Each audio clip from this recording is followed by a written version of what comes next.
আজ আবারও মায়ের বদলে আমি তোমাদেরকে দেখিয়ে দিচ্ছি আজকে দুপুরের জন্য মা ঠিক কি কি রান্না করেছে। প্রথমেই তো প্রত্যেকদিন থাকবেই ভাত। এই যে ভাত, আজ রয়েছে বড়া। এটা হচ্ছে মুসুর ডালের বড়া, গরম গরম ভাতের সাথে ভালোই লাগে খেতে।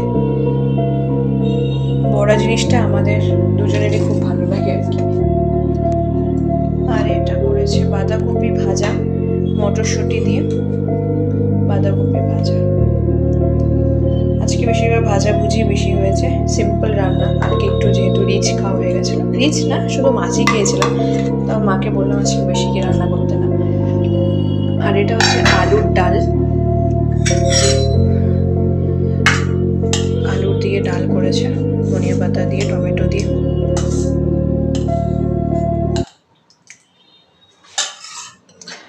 আর মার তো রোজকার মতো থাকবেই স্যালাড আর দই, আর রয়েছে চাটনি। সেদিন যে আমসত্ত্বে চাটনিটা বানিয়েছিল ওটাই অল্প করে খাচ্ছে, আমিও অল্প খাই, মাও অল্প খায়, ওই আর কি, হয়ে যাবে আজকেও। এই ছিল আজকে দুপুরে রান্না বান্না। তোমরা অবশ্যই কমেন্ট করে বলো কেমন লাগলো।